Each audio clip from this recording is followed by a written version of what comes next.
Senior Citizens Forum, and this is the second Senior Citizens Forum special. I have 3 guests, and actually I have a 4th guest, and that's going to be myself, where I'm going to talk about what I do in retirement. So let's get started with my very first guest, who is Ellie Greenbaum.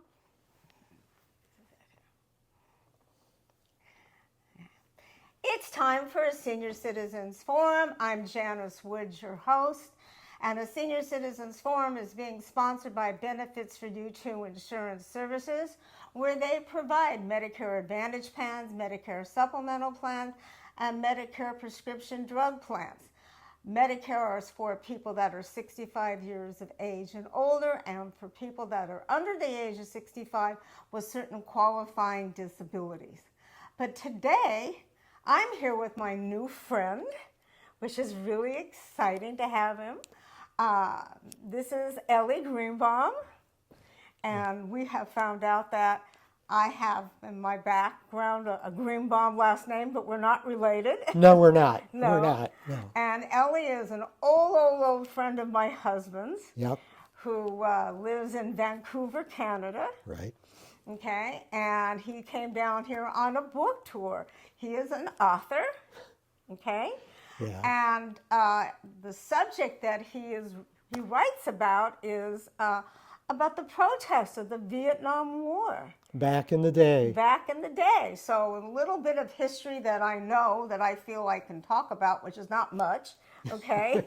Not much, is that, Vietnam war went on for over 20 years. Yeah. And I'm like, oh my God, it was in my lifetime, yeah. Okay? Absolutely in my lifetime. And of course, I didn't remember, so it started back before 1955. Yes. Okay? It ended in November of 1975. Mm-hmm. And I remember as a child hearing about protesting, and I remember hearing about the draft, and of course didn't affect me for a while, but after a while that draft did affect me. I'm sure it did, Now, one way or personally, another. Yeah. I mean, I didn't have to go, but I remember my brother, and I remember my husband at the time, and his brother. We'll talk about that later on. We will, yes. How they got out of really going to right. to Vietnam. Yeah. And I'll mention that in a little while in more detail. But Ellie lived that protesting, is that correct? Yes, I was one of the men who, unfortunately or fortunately, depending on your interpretation, was subject to the draft, the selective service, conscription, as some people call it. I was vulnerable and exposed to it during the Vietnam War era. And I was one of the people that protested because we felt the U.S. should not be involved in that war. And we felt that it was an immoral war. And we also thought it was an illegal war. There were a lot of aspects to it. Yeah. Now, before we go on, I just want to say neither one of us are historians on the Vietnam War. Right. So if you want to really go back and see the details of it, please go and research it. But this is just some good information on a point that, yes, you hear about Kent State all the time. Right. But right. you don't hear a whole lot about the background of it. Right. You only see the fighting went on and the people that died in Kent State Correct. over it. Correct. So that's why I thought this would be such an interesting subject to talk about for the show, because we're called the Senior Citizens Forum, and a lot of people that I would watch the show I know we're alive at that time. Right. This is the Vietnam era particularly affected my generation. After the Vietnam War, or toward the end of the Vietnam War, the draft was ended. There was no more draft. There was no conscription. Today we have a volunteer army. So consequently, a lot of the younger people who might be watching this, perhaps, or younger people just out there, don't know very much about what went on because they're not subject to it anymore.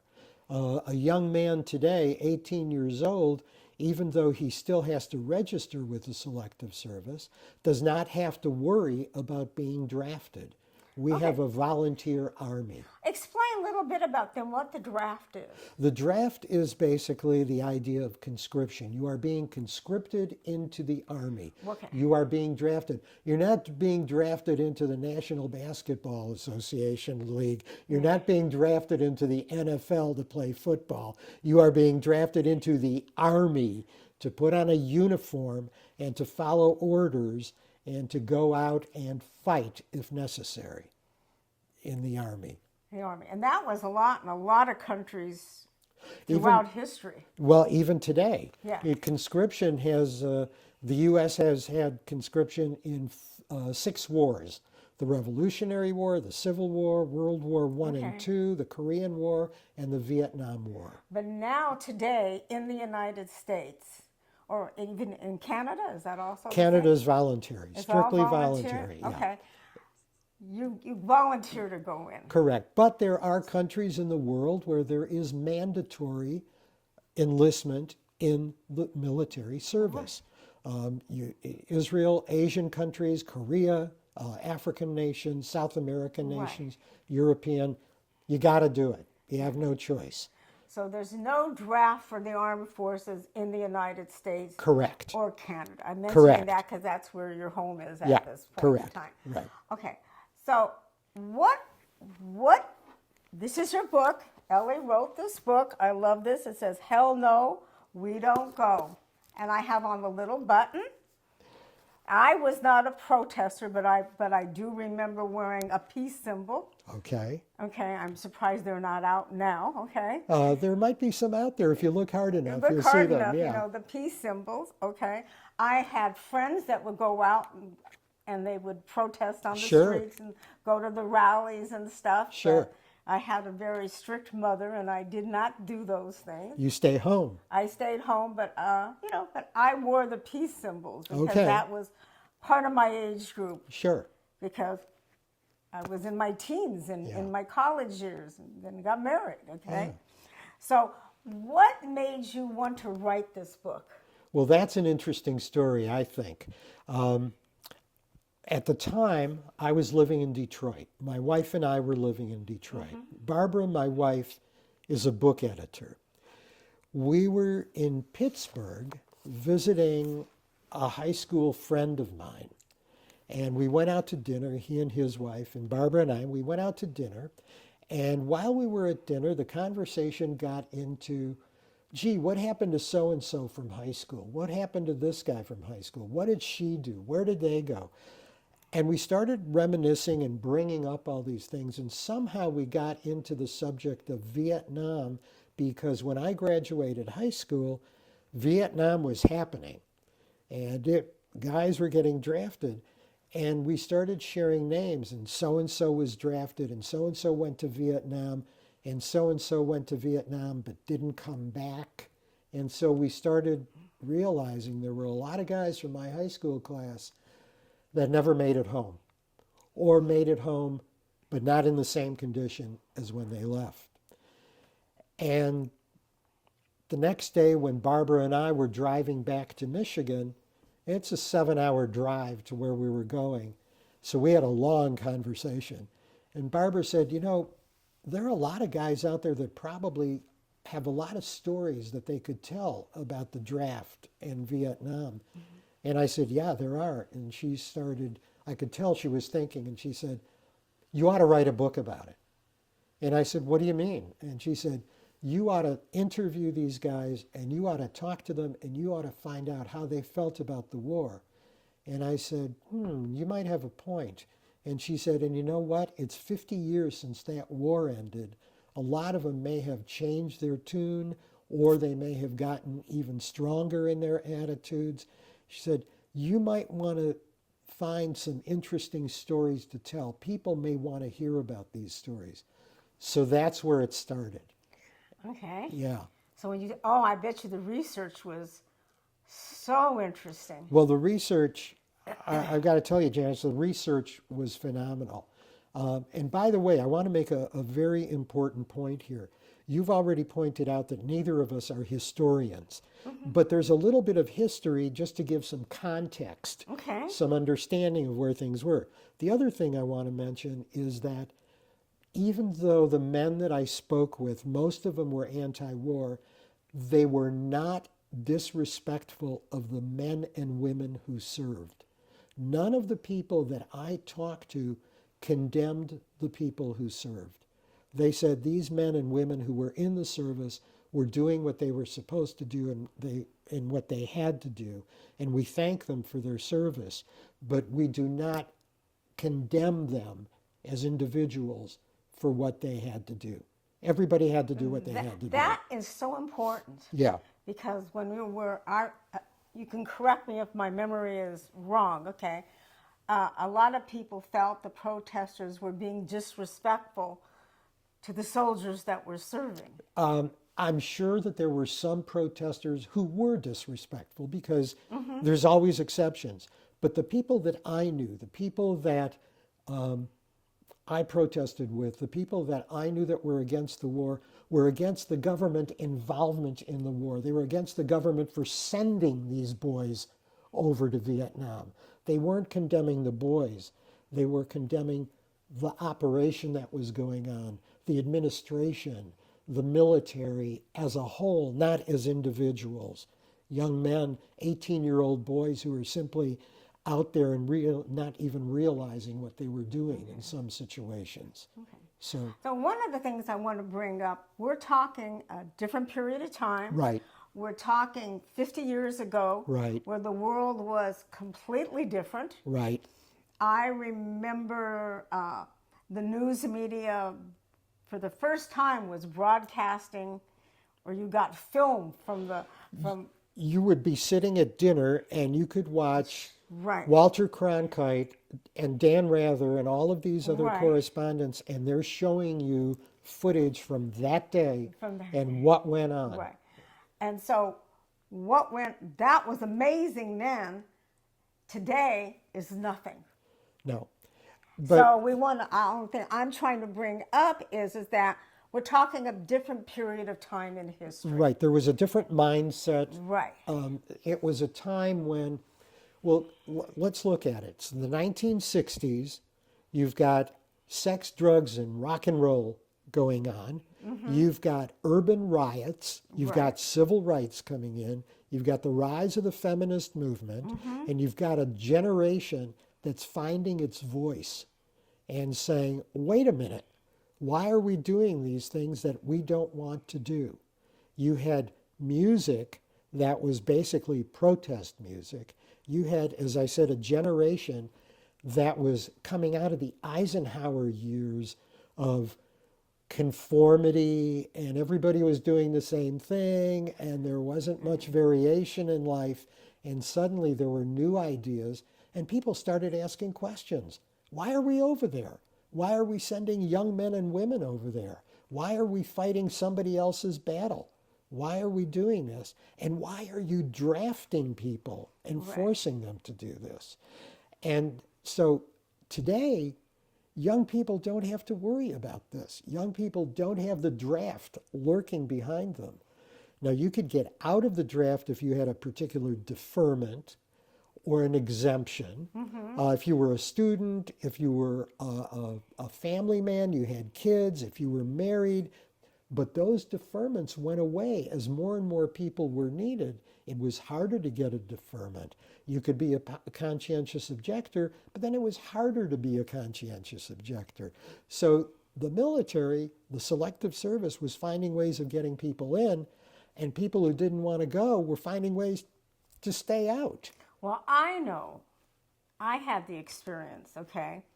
that my husband at the time and my brother and one of my brother-in-laws, my mother knew someone who was good friends with the lieutenant governor of California, and he was able to get them into a National Guard.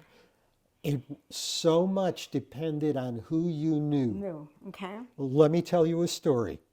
There was one gentleman that I interviewed. Now, I found my interviewers by first asking my friends, and they asked, I said, "Are you willing to talk about this?" And some were and some weren't. But those that were then led me to other people and other people and other people. So one gentleman that I spoke with told me, he said, "I had allergies, I was deaf, my vision was poor, but that didn't keep me out of the Army. I passed the physical. I appealed. He appealed 3 times. And he went back for his physical 3 times, and each time he passed. And he knew he was destined for the Army, but he didn't want to go. His mother didn't want him to go either. But his father, who was a World War II veteran, said, "You're going to go. The Army's good for you." Well, this led to some family strife because the mother said, "If he goes, you go too," to the husband. She said, "This marriage is not going to work if you allow our son to be drafted." Well, the father was pretty influential. His friend, one of his friends, was a federal judge. Another friend was the state senator from Michigan, Philip Hart. Now, we don't know what actually happened, but the father made a couple of phone calls.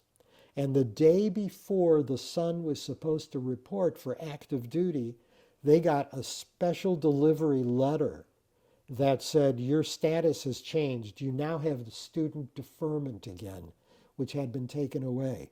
Now, again, we don't have hard evidence of it, but we suspect that because the father made a couple of phone calls to a judge and a senator who then made a phone call to the Selective Service, this guy got out.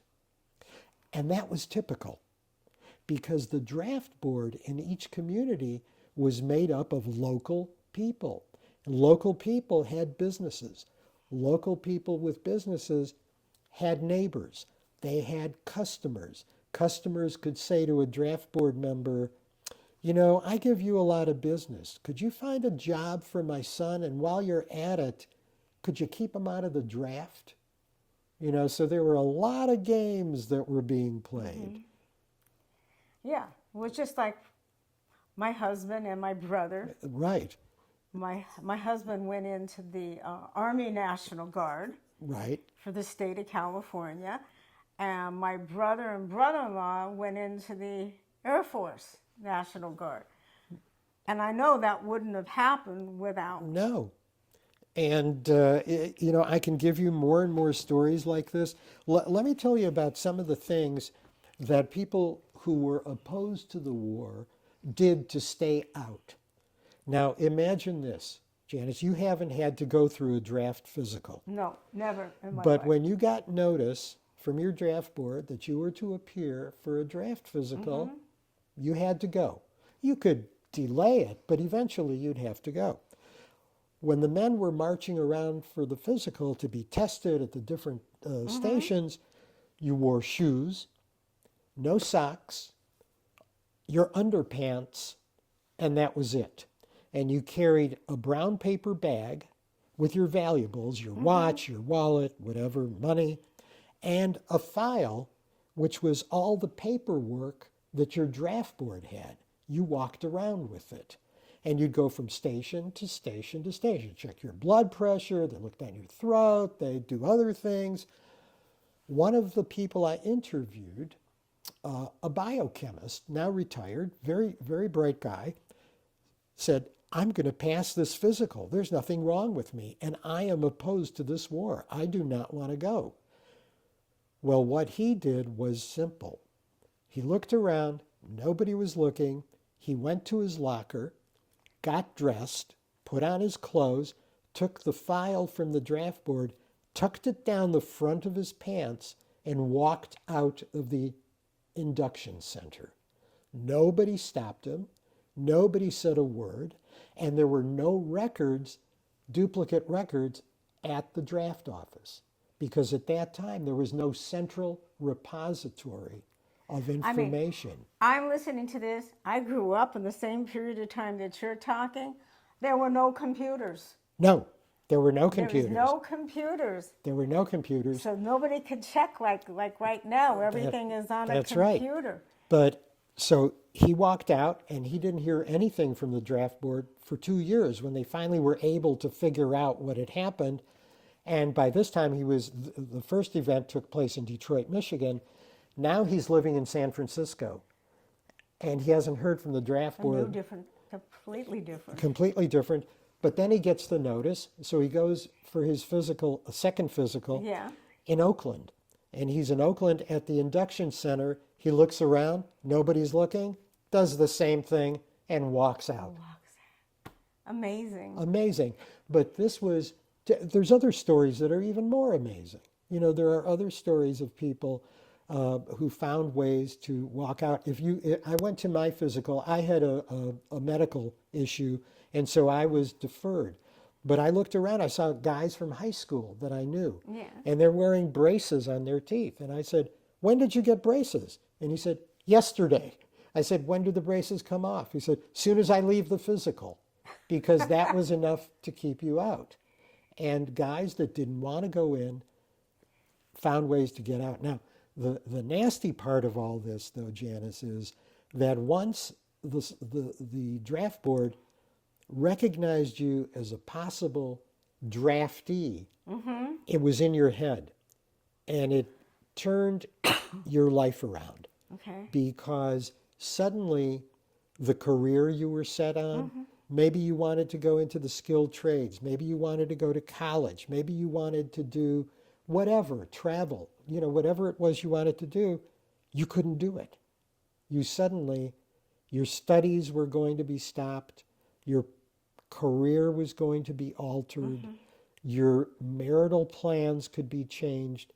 People were siring children just to avoid the draft. People were getting married to avoid the draft. Well, I remember people going to lawyers, hiring lawyers to get them out of the draft. Right. And I have a wonderful story about a Oh, lawyer I love for you. stories. There was a very prominent attorney in Detroit named Jim Lafferty, a very good man, a very ethical man, who never lost a client to the draft. Every one of his clients, he found ways to delay, he found ways to appeal, he found all kinds of loopholes. He never cheated, he never lied, he never did anything. He simply used the law to his advantage. He told me a story about one man who was referred to him by a federal judge. The judge was named Damasio, and he was in Detroit. He was a well-known, very fair judge. He was a Nixon appointee, and this man was charged with failing to appear for induction into the military, which was a felony, and it was punishable with several years in jail. And the man said, "I will represent myself in court." And the judge said, "No, you will not. You do not know draft law, and we don't want you to complicate the issues. You get an attorney, and I'm referring you to Jim Lafferty." The man goes to Jim Lafferty, and Jim says, "I can defend you. You have plenty of reasons not to go in, and I can find a good reason that will work, and you will be out of the Army." And the man said, "No, I want to plead guilty because I want to avoid induction, but I want to make a statement to the court." And Jim said, "Okay, we can do that." So they go to court, and the judge says, "How do you plead?" And the man says, "I plead guilty, but I want to make a statement." And the judge says, "Okay, you can make your statement, please." So the man goes into a long speech, and the judge is impatient, and you can tell he's impatient. The man, after 10, 15 minutes, stops, and the judge says, "Are you done?" He says, "Yes, I am." He said, "Okay, I find you guilty, but for your sentence, I'm going to give you a choice. You can either go to jail for 2 years, or you can write 2 book reports. Write a book report about The Best and the Brightest by David Halberstam, Or The Winds of War by Herman Wouk. Everybody in the courtroom is stunned. Go to jail or write 2 book reports? I'll write the That's book a reports, Your no-brainer. Honor. Yeah. So you had a lot of weird stuff going on back then. And you had men who chose to go to prison rather than go to the army because they had principles. They would not bend. They said, no, I will not go. I will not fight a war that is immoral and we should not be involved with. And that's where all the protesting on the college campuses was happening. Yes. It was very difficult. There were lots of protests. The interesting thing, too, is that women protested as much as men did. Women were right there when men were burning draft cards, when men were marching. Oh, I have women friends that were out there protesting. I have one friend today who was brought up as an Army brat, and she was out there protesting. There was a woman named Alex Cates Schulman, who was a feminist and the author of a bestseller called Memoirs of an Ex-Prom Queen. And she told me she'd been arrested a couple times. She was at demonstrations where New York City police rode horses through the demonstrations. People were injured. Police didn't care. She also told me about a group of women called Women Against Daddy Warbucks. And these were women who protested the war. They invaded draft board offices and they shredded the files. They shredded the draft board files, turned them into confetti. They also broke the keys on typewriters. They broke the 1 and the A on a typewriter so that a man could not be classified 1A. They couldn't type it out. This is before computers. So they couldn't type it out. And 1A was the classification that was most vulnerable. Okay. If you were 1A, you were going to get drafted, baby. That was the way it was. That is so funny for people who are watching and don't know about typewriters. Yeah, a typewriter. That's a machine that you used before you had a keyboard. Right. Yeah, Before you had a keyboard. Right. But, I mean, I grew up with typewriters. Of course, of course. The other thing that's so important to keep in mind is that a lot of men who protested were labeled cowards. They were labeled cowards by the people who did go in, by the parents of soldiers of men who were soldiers, and they were condemned because they were thought of as traitors to the country. America was split back then just as it's split right now. And you had people who said, America, love it or leave it. The Army calls, you go. And then you had other people that said, no, we need to make our country better. We need to make our country above this. But that would, to me, we were just coming out of World War II. Yeah. Okay? Yeah. So you still had all that patriotism from World War II. Right. And my family was from World War II. Right. I mean, anybody who was born at that time. Right. But the difference was that World War II, the U.S. had been attacked.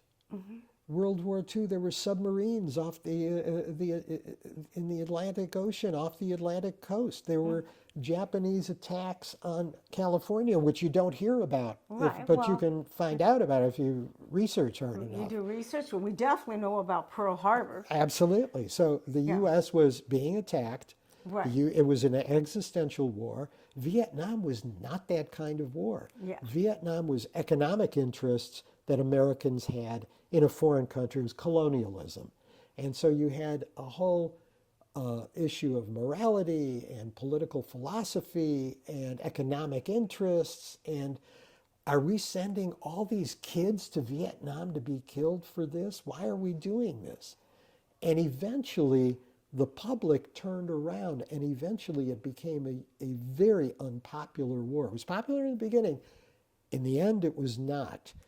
And we owe Daniel Ellsberg a big thank you for the Pentagon Papers, which revealed all the secret operations that were going on from the time of Truman through Eisenhower, Kennedy, Nixon, Johnson, who took all the blame when really so much blame should be spread around, and Nixon, who went into Cambodia. Correct. The protests were so large, it was the college campuses across the country were closed down.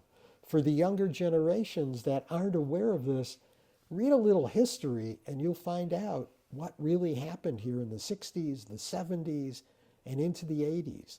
But even now, I think from the little bit that I've read, and I know I haven't read enough, okay, the history is still coming out. That paperwork is still Oh yeah. is still Oh yeah. is still surfacing about what actually happened Right. in Vietnam. Yeah, we don't hear too much about that. We didn't hear too much about that. Now a lot of it is coming out. You know, it's 50 years. It's 50 years since this happened, and attitudes change. And one of the things that I went back is in talking to the men that chose to avoid the draft. Maybe they went to Canada, maybe they bribed doctors, who knows? Maybe they didn't bribe anybody, they just realized they had an issue and were able to exploit it to avoid the draft. There were also men who went, I spoke to one man who went into a yeshiva, to a Jewish religious school, because the clergy were exempt from the draft. Oh, I'm sure that happened in a lot. Oh yeah. Not just oh yeah. more than just the Jewish religion. That's right. Yeah. That's right. Yeah. And there were conscientious objectors. You know, at one time, a conscientious objector, you had to be a Quaker or a Mennonite or Right. affiliated with a religion that was a pacifist religion. Slowly, the Supreme Court made changes. After a while, you could be any religion if you had a That's your so anti-war. interesting. And then you didn't even need to believe in a supreme being. And later on, you didn't need to believe in any religion whatsoever. All you needed was a personal code of morality, but you had to prove that you lived with that code of morality. Yeah. I mean, that was a time that wouldn't happen today. No. None of this would happen today because of computers Right. and doing stuff by hand. So like just saying that you were talking about that one young man that lived in Detroit and moved to San Francisco, Yeah. and the information, how did it get sent over? I mean, you're talking about doing stuff by hand, people sitting Right. there. It was all written out. I'll tell you another quick story. Yeah. Another place in Michigan, the draft board was burned down. The office was burned down. An arsonist came in and burned down. All the records were gone. Yeah. There was no central repository. The funny thing was, 2 days later, this was not publicized. The man found out about this because he had friends on the fire department. I gotta stop. We're gonna take a break right now. We're gonna hear from Arash, and we're gonna talk about one of my favorite subjects that's very important today, and that is scamming and hacking. And Arash always has great words of wisdom that he talks with me about, and how to protect yourself. Right? And we'll be right back. Thank you. Hi, Hi, Arash. Janice. Good How's to it see going? you. Great. Another day. So I know We're last ready. week we started talking about social media. That is true. We talk about social media. Yeah, so Yeah. we're going to talk more about social media. And we talked a little bit last week about when you went away and how your people For sure, publish where yeah. they're at and what they're doing. Yes, that's we talked about it, that not very secure to share your things. You know, if you want to put a picture, those are normal these days. But what we were talking was, do not share your location. Say, I'm not home. Oh, we're going from. Well, I for like it that 3 have weeks. that map Exactly. where it says, Sure. I've just I'm traveled moving from here to here. there. Yeah, Right, exactly. yeah. Then we get to the point that it's very important to have complicated password plus multi-factor. Right. All social media, technically everything now that you put the multi-factor, because again, multi-factor these days is like password 20 years ago. So you definitely need to have the second layer. Okay. So why we said that, we have a couple examples even in our business that they came to us and say, said my Instagram was hacked. They put information that I don't want to put. I mean, it's not me. And they just shut down my account. And they contacted in Instagram, Facebook, those platforms, and they said, no, we cannot bring it back. You don't have any information anymore. You don't have your password. You don't have anything. Everything changed, and we shut it down. So, and you say, what about all my things that have been saved? Lots of memories, pictures. Wow. I want those. And they said, sorry, we can't do anything. So, two things we learned. Number one, make it very secure. Number two, if you have important things on your social media, make sure you save them somewhere else as well.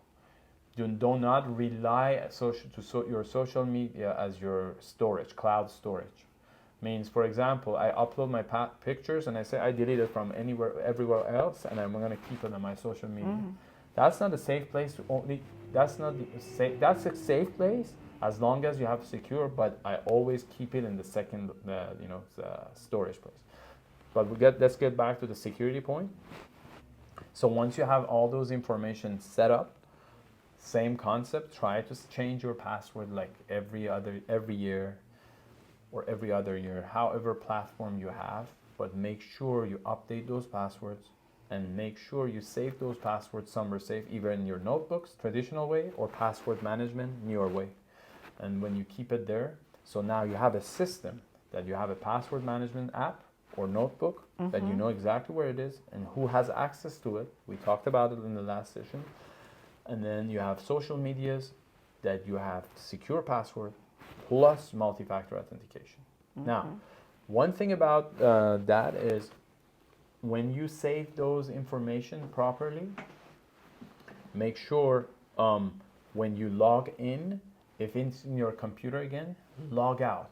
If it's on your phone, that's fine, because your phone, especially iPhone, Android, they have the layers of security. You can lock your phone, all these things. Those are apps. You don't need to log out, log back. Well, that's great, because that's information we haven't had before Yes, about. but on your computer, especially Windows users, please log out. Make sure, again, we repeat it in each session. Restart, log off from your computer once you're done for the day or for lunch, for your long breaks.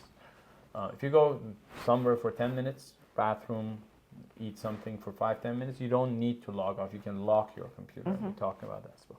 But in general, to just wrap it up, social media is a very important part of our lives these days. So it's very important to have good passwords, good multi-factor authentication, good system. Do not share very important stuff like your locations. So let everyone know that you're not home, especially for people that have many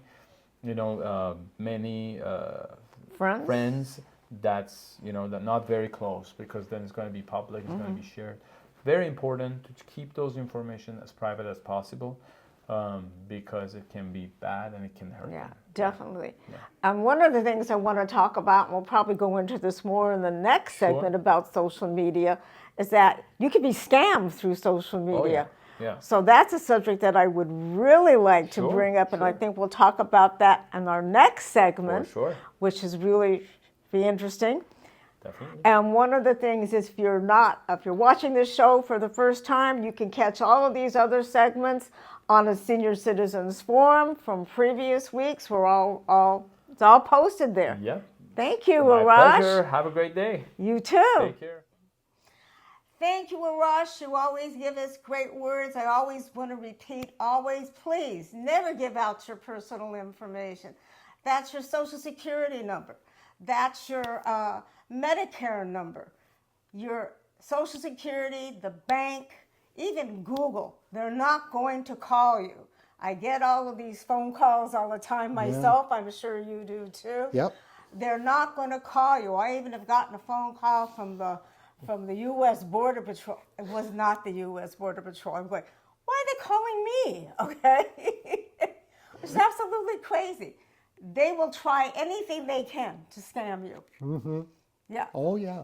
But I'm back here now with my guest, Ellie Greenberg. Excuse me, Ellie Greenbaum. How can I say that? Because that is a name. It happens. Greenbaum is a name in my family. I've been called worse. Worse, okay, but no, it's one of my family names. Okay. Even though we're not related. We are not. We are not, okay. And if we are, it's probably 10th cousin or Yeah, to the 10th six chromosome generations back. Yeah. somewhere back. And I'm thinking there is a relationship there, but that's another story That's to go another into. day. That's another day. Okay. But we're talking about the protesting during the Vietnam War. And the Vietnam War, that was over 20 years. Yeah.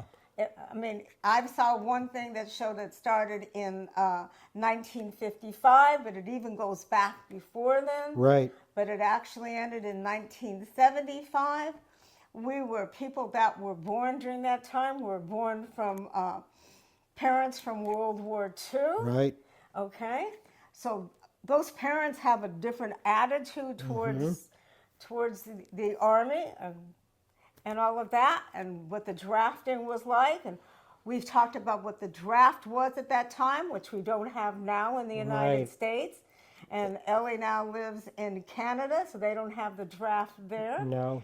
Okay, so we're really fortunate that we don't have the draft now, and those same feelings, and we live in a different time than what the Vietnam War took place. Information was just the very beginning of being disseminated quickly. Yeah. Where now information is disseminated within a half a second. Right. Okay. That the example I was giving before the break was about a draft board that was burned down. Right. And this was not publicized. This was not reported in the papers. And the man that I interviewed told me about this, and he found it was his draft board. And he found out about it because he had friends in the fire department who were joking with him about how the draft board had burned down, and he was pretty safe because there was no central place of records. And so all this information was kept on the premises, and it was gone. So the draft board, the members of the draft board put an ad in the local paper announcing that they had a record mix-up or something, and they would like everybody who was registered at the draft board to please come in and re-register. Did they? No. Nobody Nobody? came back to re-register. Now, I have to believe that eventually some of that was reconstructed, because if you did not register with a draft board, there were penalties. You had to register. Men, when they turned 18, had to register, and you still do, but you are not drafted. Now, the other thing is it a good thing that we don't have a draft now? Yeah, it's not a bad thing that we don't, but keep something in mind. The draft could come back anytime Congress and the president believe that it should. Is this a good or bad thing? Well, let's put it this way. If the United States was at war that threatened the United States, you wouldn't need a draft, probably. You would have people volunteering to protect the country. This happens worldwide. When a nation is threatened, people rush to its And defense. that was so common in World War II. Exactly. If you couldn't, even before the United States got involved, people were going to other countries to volunteer into their army. And it still happens today in Right. Ukraine. People from Right. all over the world came to fight in Right. Ukraine. But think about it this way. When the draft was eliminated, the protests were eliminated because nobody was forced to fight anymore. It was all voluntary. Do you think that if we had a draft, the war in Iraq, the war in Afghanistan would have gone on as long as it did? Men would be drafted to fight there in a very unpopular war. You would see protests, I believe, like you'd never seen before. And if you go back to the Vietnam War and you say people who refused to be drafted were cowards, I don't think so, because those people who refused were as courageous as the men who went in to fight, because they took so much abuse and they were ostracized. Families were split over it. Men fled to Canada, lost their families over it. It took a lot of courage to say no. It took an awful lot of courage. Were there cowards? Yeah, some people were cowards. There are always going to be some people are this, some people are that. There's always exceptions.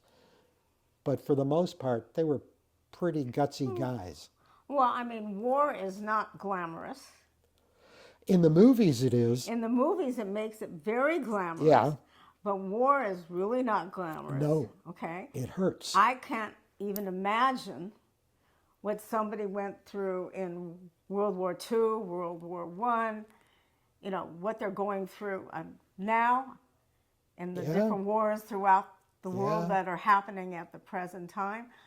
I consider myself a very fortunate individual to be born in a time and living in a place that I've seen no war on my homeland.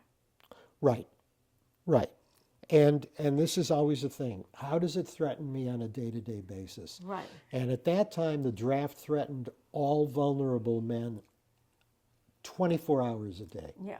Until you got out. Let me tell you one other story. I want to tell you this one. There was a gentleman, his name is Howard Connors, and Howard was drafted, and he went down to the induction center, and he had decided he was not going to go in, but he was going to at least appear and be vocal about it. Mm-hmm. And he went into the induction center, and there was literally a line on the floor. And he was there with dozens of other men, and the sergeant or the lieutenant, whoever was in charge, said, okay, all of you who are being inducted, cross this line. You'll be inducted. And everybody crossed the line except Howard. He did not cross the line. And he was yelled at. He said, come on, cross the line. We got to get this going. And he refused to cross the line. He said he was so nervous, though, that he was afraid he'd have a spasm or accidentally flinch and cross the line by accident. But he refused. So he was arrested, and he was charged with refusing to be inducted into the service. And he went to trial, and he was sentenced to 2 years. He didn't get to write book reports like the other guy. Okay. He was sentenced to 2 years in jail, and he went to prison. And he was only there for a couple of days, and Howard is small. He's not a big guy. He was sexually assaulted by another prisoner who was there for other reasons, not the draft dodging. And he was injured. He was hurt. And in the middle of the night, the injuries that he had sustained and the beating that he got, because he refused to comply with the sexual demands of the other prisoner, they took him to the infirmary, and he was in the infirmary, and the prison doctor came in and looked at his injuries and said, well, you've got some internal bleeding, you got this going on, you got kidney stones that were shaken loose because of the beating that you got. And he said, you're in a lot of pain, aren't you? And Howard said, yes, I am. And he said, and you're the draft dodger, aren't you? And Howard said, yes, I am. The doctor turned to the nurse and said, put the man in restraints, no pain medication, and walked out. That's horrible. Yeah. And as Howard said, don't ever let them tell you they don't torture you. So Howard endured this. He survived. He is a convicted felon. He has a record as a convicted felon. He went on to get a PhD in social service, and he has worked with prisons to reform the prison procedurals and protocols. He has a lot of work to do. He had a lot of work to do, and he is very successful. But he paid a price to get to this success. He said, the men who went into the Army deserve to be honored for fulfilling their service. He said, the men who refused to go should also be recognized because we also had our commitment. Right. And he suffered. Oh, he suffered horribly. The interesting thing is, Howard told me after, he said, this book you've written, my granddaughter read the book And she said, up until the time that she Let's read... hold this up Oh, more. sorry. She said, up until the time that she read the book, she thought he was a coward. She said when she read the book and found out about all this, he said she had a whole different view of everything. She understood what he went through. So if this book enlightens a few people of the younger generation, then I've done my job. I think the younger generation absolutely needs to read this book. I think even people in our generation that didn't serve in the armed forces, who maybe were out there protesting, okay, need to understand where their relatives came from. Yeah. And what they were feeling at that time. The That passion that they had. the interesting thing too is I don't know how long you want to hold this up. No, I'm holding it, I'm fine. The interesting thing too is that a lot of men fled to Canada. Yeah. They went to Canada. Some of them just crossed the border, no problem. Some had to go a little more surreptitiously. An estimated 20,000 to 100,000 men went to Canada. It's estimated, depending on who you listen to. Right. Many of them went with wives, with children, with girlfriends. Some families followed their sons to Canada. Canada accepted the men. They said, this is an immigration issue. They're qualified to immigrate, we'll accept them. This is not a political issue. You know, if a man is coming to Canada to avoid the draft, that's between him and the U.S. As far as Canada is concerned, it's a new immigrant. It's a new Yeah, okay. it's someone new. Canadians have repeatedly told me that this was the most energetic and productive wave of immigrants that have ever come into Canada. You had up to 100,000 men that came in who were, in many cases, college educated, business savvy. These were men who went on to make big, significant contributions to business, to entertainment, to the arts, to science, to education, and Canada got the benefit of it. So we look at what Canada got. Let's look at the other side of the coin. What did the U.S. lose? Oh, the U.S. lost a lot. Yeah. Yeah. But that's going to be according to what your view is going to be. Yeah. Somebody may disagree. Well, of Yeah. course. And of there's course. always, as we know, There's always in disagreement. the time we live in. Yeah. Now, if I want to buy your book, And I hope you do. actually, I have it as a gift, okay? Yeah. All right. But if somebody wants to buy your book, Yeah. okay, can they buy it on Amazon? It's available on Amazon. Hell No, We Didn't Go. The full title is First-Hand Accounts of Vietnam War Protest and Resistance.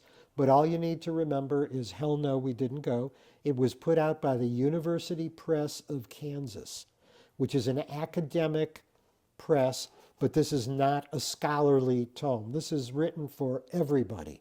It's not written for college professors. Okay. Yeah. All right.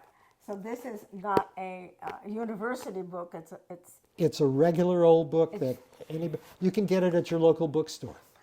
Well, that's great if you Yeah. have a local bookstore. If you have a local bookstore, But you can get it there. find it on Amazon, Yes. and better yet, you get it at a local bookstore. Even better, keep them in business. Keep them in business, yes, especially books being sold.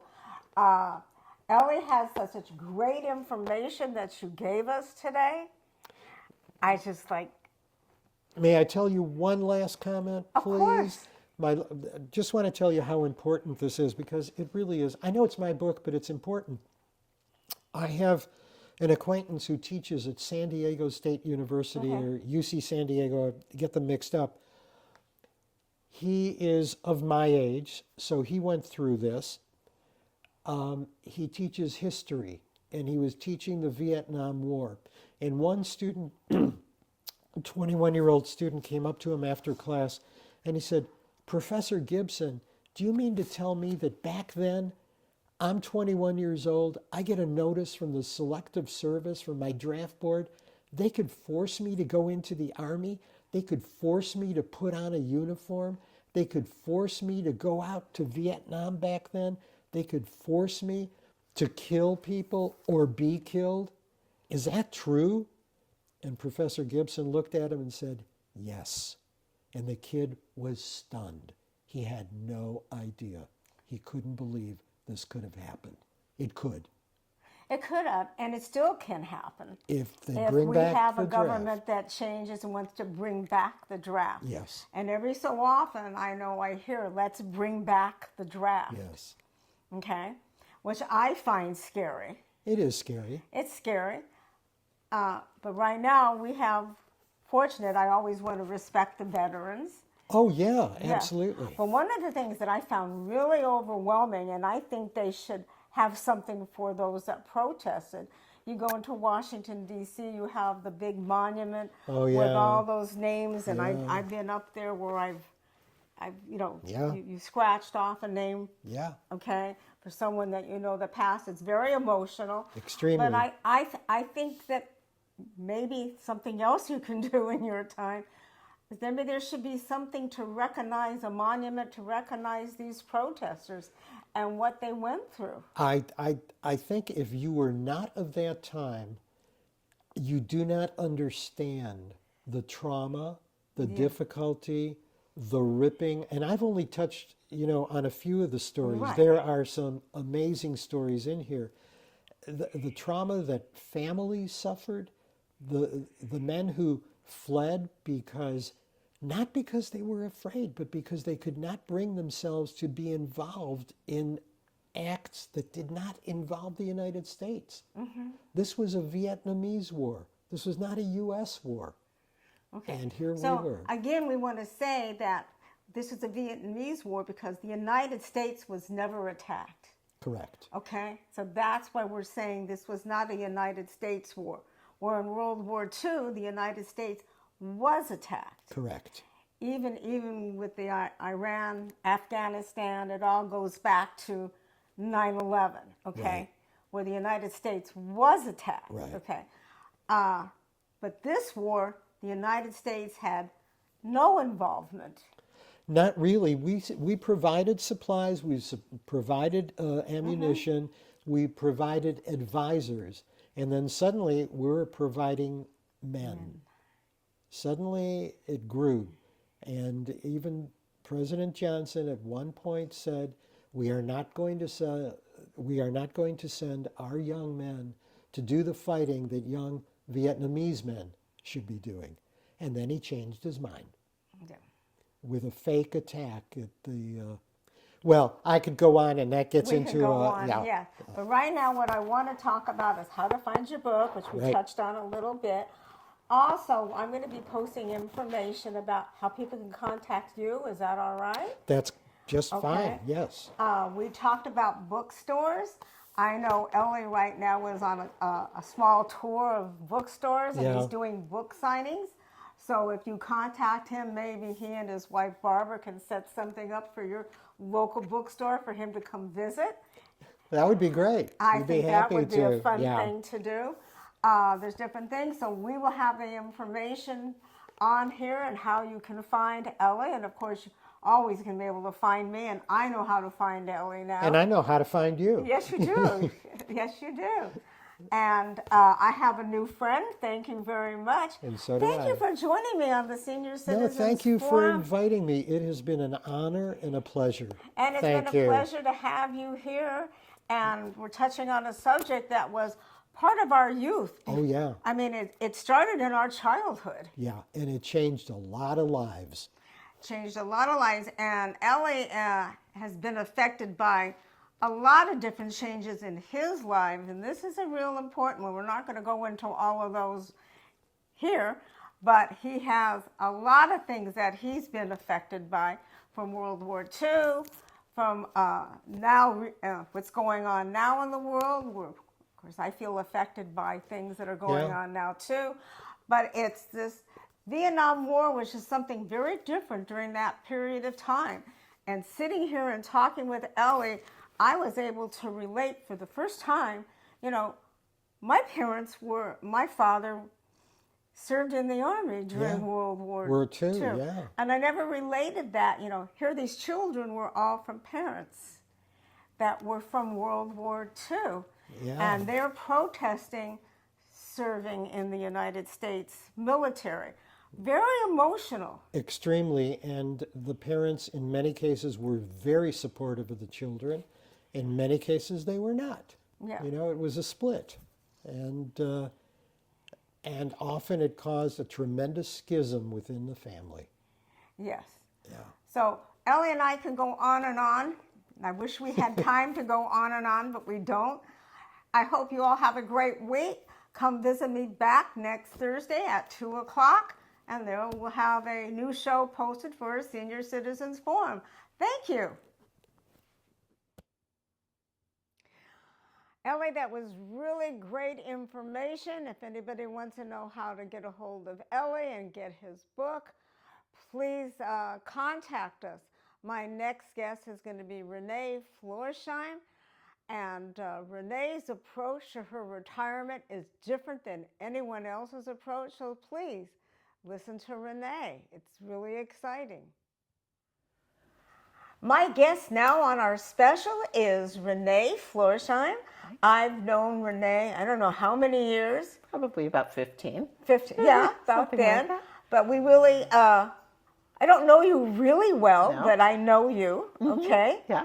And I know that when I met you, you were a professor on the university level. And Yeah. you've worked at several universities, and you're a professor of marketing. Correct. Yeah. So you must be enjoying all the differences in the marketing now. It has changed a lot, and I haven't taught for a while because I moved into administration toward the end of my career. So Okay. it's been a while. Yeah. Yeah. Oh, I didn't realize you Oh, did yeah. administration. Yeah. Oh, yeah. It was Yeah. business school dean. So yes. Okay. So she has a lot of educational background. Yes.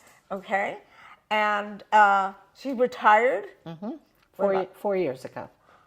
Okay. Gone quickly. And quickly. So let's talk about what you're doing with your time. Whew.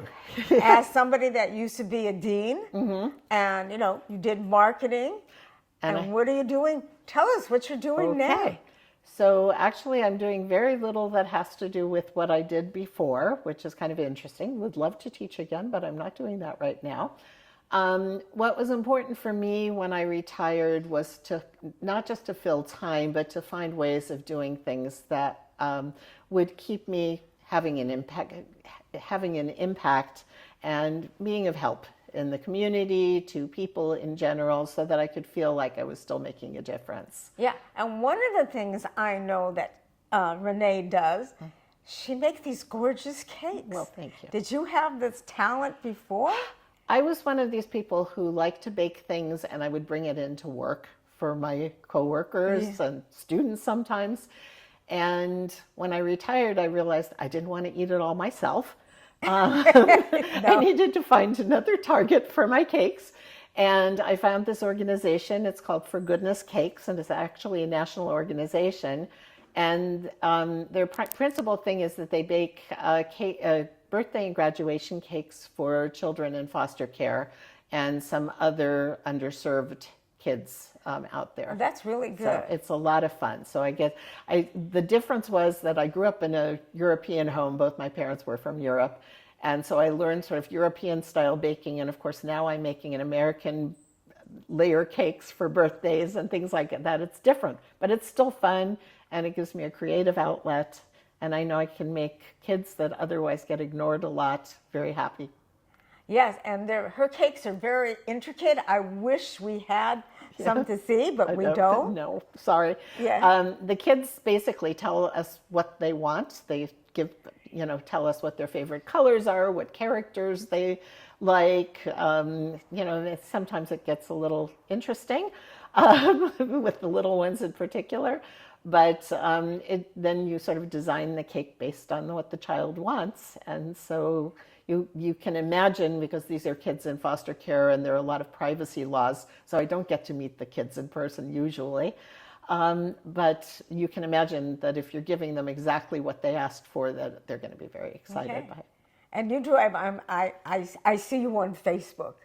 Okay. Yes. So I see that you're out driving someplace to deliver a cake. Yes, we deliver to the agencies. So usually not to the homes where the kids are, but to the agencies. Some of them are residential, so I actually do get to see some of the kids when I'm delivering. But yeah. Yeah, and then you get to see how their faces light up when they see the cake. Yes, and so once in a while you get a nice thank you note, and you know, it's sometimes the agency will tell you how excited the family was and that sort of thing. So.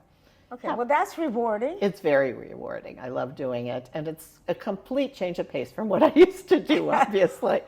Okay, so do you do any marketing of this, or No, I'm not involved at all in leadership of the organization. Okay. So all I do is basically pick cakes, bake them, and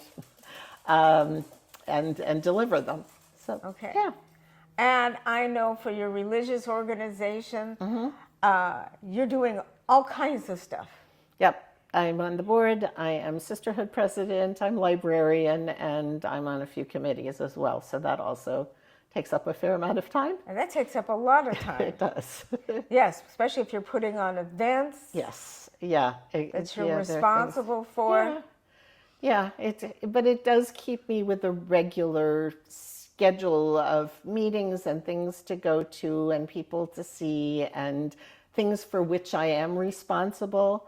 I think part of the switch from working to not working for me was, suddenly not being responsible for anything. And you sort of feel, so what's my purpose? And this gives me a lot of that. Well, it looks like you have found a lot of purpose. I think you kind of have to look for it. And I actually, when I retired, the first thing I did was to hire a therapist, not because I thought I was going to go crazy or anything, but because I wanted somebody to bounce ideas off of. I retired unexpectedly, not totally unexpectedly, but at an earlier point than I thought it was going to happen. And I wasn't really prepared for what I was going to do next. And I didn't want to drive my friends crazy with all my speculation over what should I do now.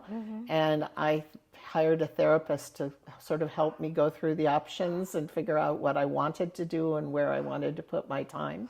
I find that very interesting because I've interviewed several people who, retired and what they're doing. But you're the first person I've interviewed that has actually gone to a therapist to find their way.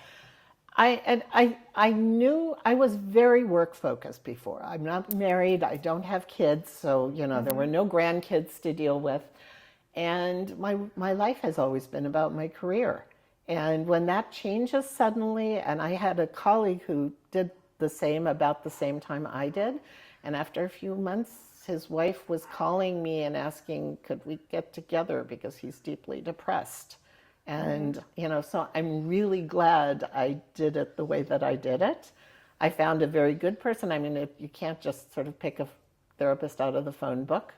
I asked a lot of people who I knew, and I found somebody who was perfect for exactly what I wanted. And this was during the pandemic, so it was all over the phone. It was actually very funny because I hadn't met her in person and I'd never seen her. And when we finally could get together, when the pandemic let up a little bit and I went to her office, she looked at me and said, I thought you'd be blonde. And I said, and I thought you'd be blonde. But neither of us was. Okay, so you didn't do any Zoom. We didn't actually. That was an option, but I spent a lot of time in my car in meetings before I retired on Zoom, and I just was tired of Zoom. I know my life is a lot on Zoom. Okay, so I think that's interesting. Your approach is completely different. It's a different way of going about it. I think people, when you go and you retire. Yeah. So what are you going to do? Right, and I think a lot of people have time to think about it beforehand. And so they kind of know they're retiring to do such and such. Some people just have a general feeling of, open time, and that will be a relief because they've been so busy with work and they don't really think about it. And I knew I didn't want to hang around and do nothing. And I'm not that I ever do that, but I wanted a purpose. So it worked. Yeah. Well, one of the things that I think is important about the way you've done it is that it's like, okay, you plan to go on a vacation. Yes. Like, I'm just going to pick something up. I wanted to go to London. I wanted to go to London. You got to London, but you didn't make any other plans. Right. Yeah. So that's the best way I can explain it. So if you go to retire, and all of a sudden you wake up on Monday morning, and you're going, what's my purpose in life? Yes. And I had a lot of friends who retired ahead of me, and I would hear things like, I can spend as much time as I want to at the gym. I hate going to the gym. I didn't want to spend more time at the gym. So I knew I'm going to have to think this through a little. I mean, I am going to the gym. I'm working out because I have to, not because I enjoy it. Well, you work out, and then when you're done with it, I'm like, okay, I did it, and I feel better. That's exactly right. Right. I don't need to increase the time for that reason. Yeah, but I mean that there's more to just, okay, I retired, I've been a functioning person in the society, I provided for my family, and now all I have to do is watch TV. Right. And I do know people who've done that, and it would have driven me crazy. And, well, I was the same way. Yeah. That doesn't work for me. No. Yeah. I had to meet new groups of people. That became important and became obvious very soon because I'm living fairly far from where I used to work, and so I occasionally see my old, colleagues and people, but not that much. And I had moved back to Long Beach, where I'm living, and didn't really know anybody anymore, so that all had to be taken care of, and there was a lot to do, and it has definitely been busy. Yeah, but I remember I used to go to a knitting group. Yes. Okay. And that's where I actually met you. That's right. At the knitting group. I still go, and we don't knit. We just sit and talk. Well, that's so funny.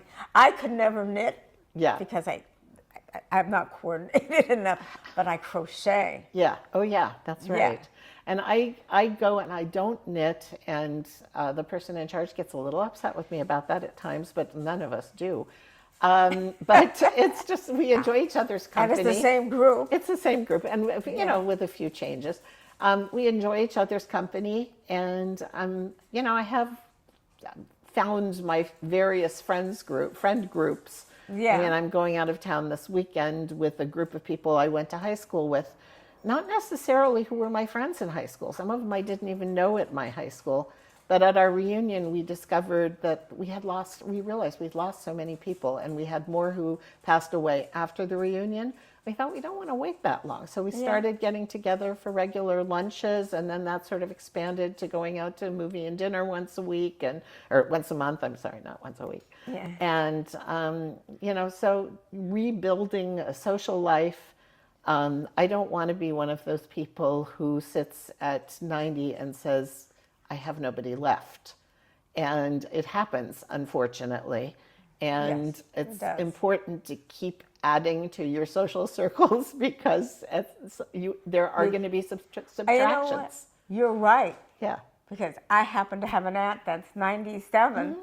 Obviously, she doesn't have anybody left anymore. But she picked up a move to the other part of the country. Good for her. And had to make new friends. Exactly. But if you keep adding to your social circle. And particularly when some of them are a bit younger than you are, so they're more likely to survive. Yeah, because I've seen it with both my parents, and I just don't want to end up that way. Okay, this has been great. Thank you. I think you've added something new that we haven't heard before about using a therapist to help you find out where you want to go. Because there is life beyond the television set. And a good therapist will do what you want. You don't have to go through deep analysis and go back to your childhood and think about things. I told her what I wanted, and she was there for that. She was there for that. I think that's very interesting. Thank you. It's a different approach. I haven't heard Yeah. that approach. Like for me, I stumbled onto what I'm doing. Yes, exactly. Okay, and I didn't do it, wonderful. but I think the way you did it makes a lot more sense. I think- and how you handle your retirement years. Well, I think everybody has their own approach to it, but if what you're doing isn't working, try something else. Right, and that's something I have never thought of. Yes. Yeah. So thank you for sharing You're that very with me, welcome. and thank you for joining us on our special. And I know I'll see you again soon. Absolutely. Thank Thanks you. a lot. Thank Okay. you. Okay. Thank you. Bye. My next guest is Andrea Friedenthal, and I've known Andrea for many, many years, and she's a really active senior citizen in retirement. Hi, everybody. We're back now with another guest that I have for our special today, and this is my friend Andrea. Hello. We've been friends for we can't figure out how long. Okay. Long time.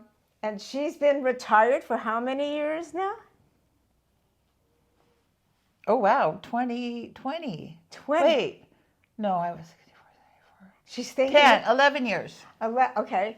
And she used to do marketing for a magazine publication, and she's busier now than she was when she was working. Because every time I talk to her, it's like she's consulting for this group, she's consulting for this group, she's on this board, she's on another board. Okay, and I know just recently I got an invitation from her to go to a fundraising, which I'm sorry I can't go to because I already got Just send money. I'll send money, yeah. They always want your money. Okay. So Andrea, tell us how you taken your marketing skills and put it to your passion of consulting with all these different nonprofit organizations. I think there was a large sucking sound because when I retired, I was already involved, on some scale with a lot of different places. But when I retired, they're like hungry baby birds. They always have needs. There's always something, and all of a sudden I was available more than I was before. And that just kind of happened. This one needed a board chair. This one needed, a fundraising campaign. This one needed this, that, and the other thing. And it's what I love. It's what I've always done. I always did it for the private sector, but I love doing it for nonprofits because it means a lot more to me. So that's what I ended up doing, and I'm crazy busy.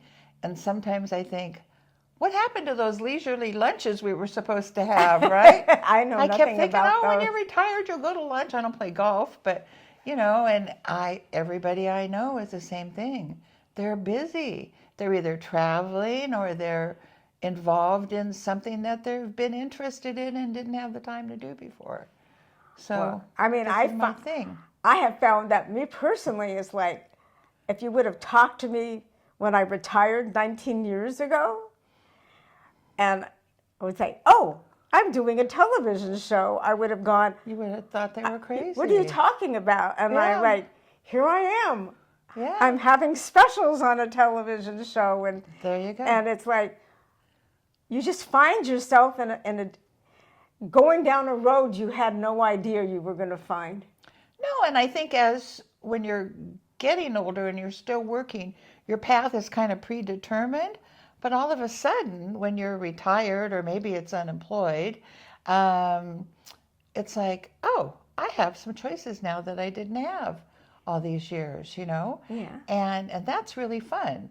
I took up off-roading. We bought a Jeep and joined a club and go off into the mountains or the deserts or whatever and go off-roading with a club, not by ourselves, but it's wonderful. It's just really fun. The rest of the things I do are organizations that I guess I've just had a lot to do with. when I was younger, I got my pilot's license, and we used to fly once a month to a place 80 miles up in the mountains out of Ensenada where there was no medical help. Yeah. And we would fly doctors and nurses in with equipment and whatever we could carry in a few planes. And we would go up there and provide medical care for the weekend for people that had like nothing. There was no doctors around for like 80 miles.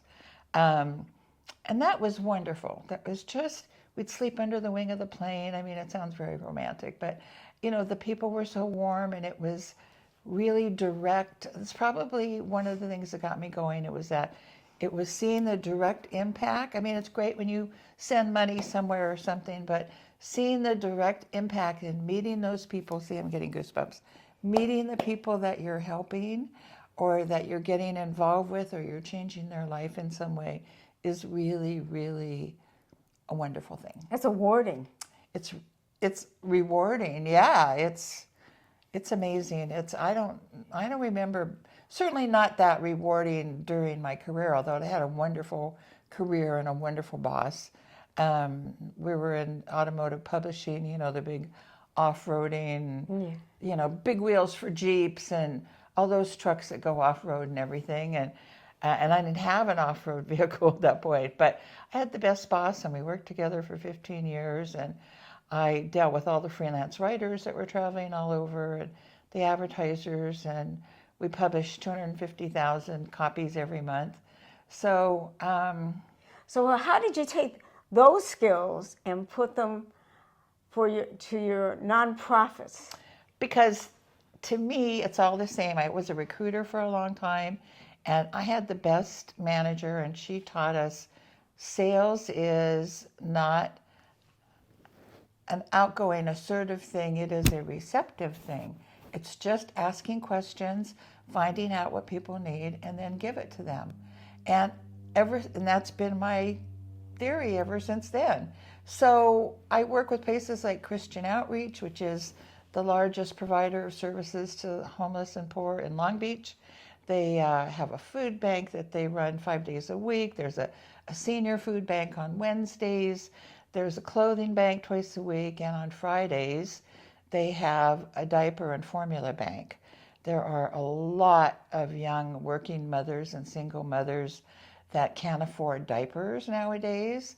And Long Beach City College and Christian Outreach provide on Fridays, but they have 150 mothers to 200 showing up every Friday. There's not enough diapers. So I find that out, and I get hysterical. And I have to go set up a program where people can go online and donate, you know, and people are excited about it, and it's something that makes a difference. The thought of babies not having diapers it's appalling to me. So if you're listening to this, I'm going to have Andrea's information up here. Please donate to that, and there you go. You can contact Andrea, and she could tell you how to donate to help get these diapers and some formula to them, or food, as you were talking about. Yep, food the school and food needs, to others. Yes, it's a lot of kids. There's kids at Long Beach City College that are living in the parking lot in their cars. There's just so much, and I think a lot of people want to do something, they just don't know what to do. You know, St. Luke's we run a coat drive for them every fall. That's going to be starting pretty soon. So if you're interested in volunteering, you also can contact me, and we'll find out what you'd like to do, and we'll just find some place. We work with the senior center. We do a coat drive for them pretty soon. I work with the rescue mission, providing materials. We provide stuff for them to go out into the community and talk to people to see if they want to get into recovery or see what they can do. They have a lot of homes. They have a great program over there for 35 women to live with their kids. There's just a lot. There's food drives, and I mean, there's a whole segment of the population that's really struggling right now. And I'm a nosy body, so you know, as soon as I find out, really, as soon as it surprises you, doesn't it? Really. But to me, it's like, okay, well, what can we do about this? You know, and in most cases, there's something we can do. you know, and so it's just like a matter of putting the mechanics together, and that comes naturally to me. So I see, I like the word you just used, come naturally. So if you have these same instincts and you don't know how to start, this is the lady to contact. yeah, and you will find, and I think I've heard this from everybody, all my friends that have retired, that they're surprised how busy they are, but that they found stuff that maybe you do a job for a long time that, you know, it's okay and it pays the bills, but it may not be something you're passionate about. But once you're retired, you get to make all those kinds of choices, and there's a myriad of things to do out there. So, Oh, there are so many things to do. so many things. So I'm eyeing a motorcycle now. You're on a motorcycle? I don't own one. I'm Oh. eyeing one. You're buying I may have one. missed that window. I don't know, but they've now got these three-wheel cars. Have you seen Right, them? yes, I've seen them. I think, yeah. maybe that dream isn't dead. You know, maybe I didn't, you know, have that pass me up yet. So it's so fun. I know people are concerned about retiring and what am I going to do? Because they're used to getting up and going to work. But I'm telling you, all you got to do is reach out to the community and you'll find yourself sucked into a million projects. You know, there's fundraising. We cook a meal for homeless people at Christian Outreach once a month from our temple. There's just so many things. Anywhere from college students to kids. We do, we collect products and money for children. We do hug packs for kids that have been picked up, taken out of their homes from DCFS. Yeah. So that they have something besides a plastic bag to take their stuff with when they're having to. So explain to everybody what that is. What is? DCF. Oh, Department of Children and Family Services. Right, So yeah. those are the people that take children out of homes that are being abused or deserted or whatever. And usually they have nothing but a big plastic bag. So we make hug packs, we take a backpack and we stuff it full of school stuff and hygiene kits and notes and things, you know, a little light blanket and things just so that they'll have some own stuff to take with them wherever they end up. It's a very important project. And I don't know, there's lots. Well, there's a lot to it. You're making it sound simple to me. Well, but you have to go and get the donations. You have to, you know, set up a site. You have to set up the site. Send out notices to everybody. Yeah. You have to track results. But most of those things, some of us have had experience in our jobs, right? So Right. I can't draw a stick figure, but there are people who can go online and do the graphics, and there's other people that like to proofread, and there's other people that want to sell tickets at the fundraiser, and you know, there's other people that want to go to all their favorite stores and get them to donate a certificate, or your favorite restaurant, or I mean, there's so much. Yeah, but it's work. It's a lot of work. It's a lot of work. And dedication. It is. I mean, I but think it's so rewarding. Yeah, I think there's so many different causes out there, from medical causes to poverty, children, violence, homelessness, the sick, elderly. The elderly. 50% of the homeless now are over 50 years old. I can believe that. So so people have lost their jobs, or people lost their spouse, or you know, a family home or whatever. So insurance is a really good idea. Yeah, insurance is definitely a good idea. Well, I can help some of these people with insurance. Well, that's what I'm need telling you. anything. And I had a girlfriend when I was much younger who came from a family of life insurance people. Her dad was like some big life insurance muckety muck. And she used to tell me horror stories. And I was like, okay, well, I'm buying this insurance. I've kept it my whole life, right? She'd tell me, she said, you know, this guy was running his own business and he died unexpectedly, and there was nobody to take it over. There was nothing in place. and his family lost everything. Their home, their everything. So if you haven't gotten your insurance yet, get it soon. Yeah, well, I know who to refer you to. Okay, Yeah. Janice has got I don't do life killer insurance. connections. Yeah, definitely know someone. So, but life insurance is important, but it's just like these people need help at certain times. Absolutely. Working with grieving people is another whole story that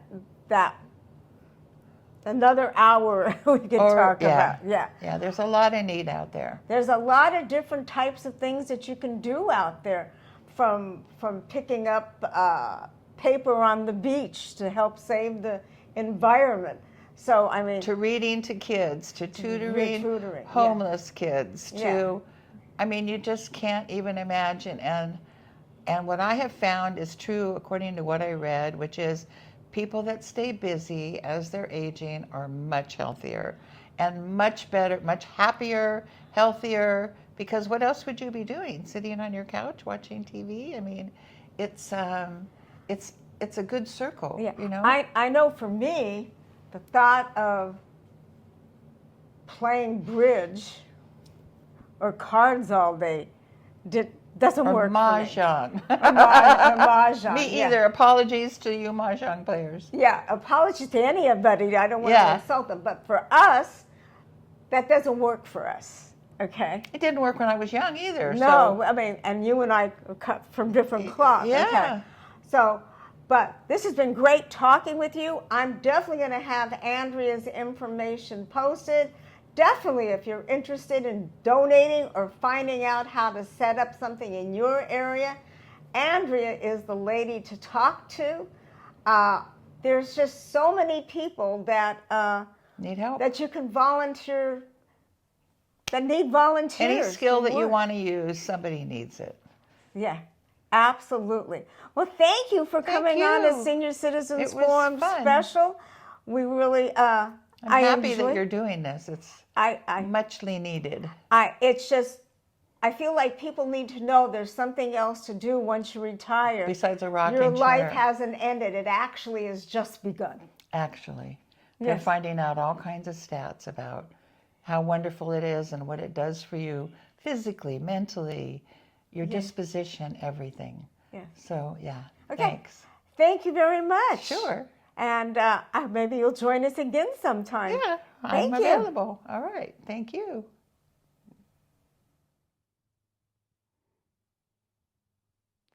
So, how did I, Janice Wood, get into doing a broadcast show? This has totally evolved. I started working for the city of Los Angeles many, many years ago. I spent 36 years with the city. I had my 2 sons while I worked for the city of Los Angeles.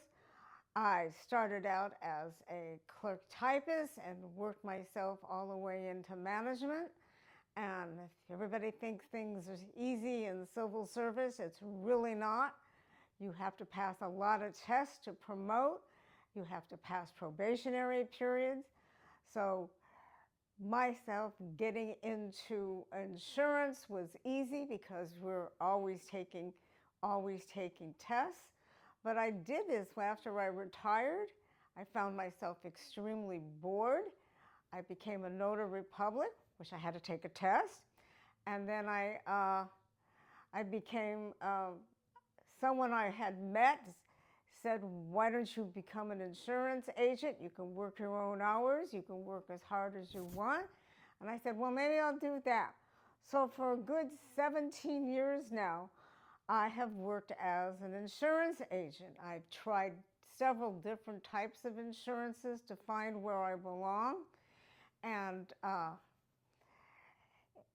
to see what the fit is. And I went into the Medicare because I felt like I was a senior citizen and seniors probably would like to work with other senior citizens and understand what they're talking about in their retirement years.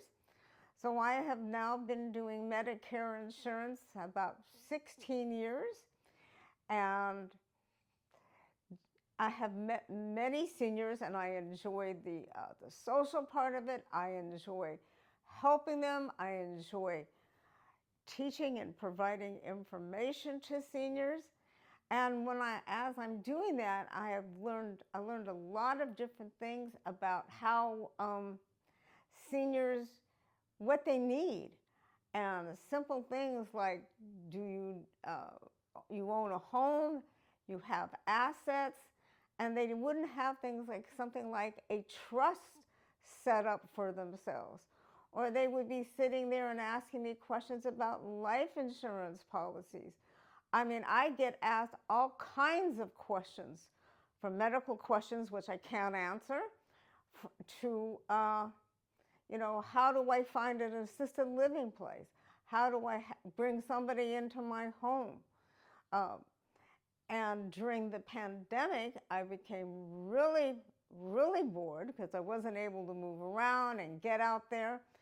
And I said, well, I see people trying to do shows on social media that has on Facebook.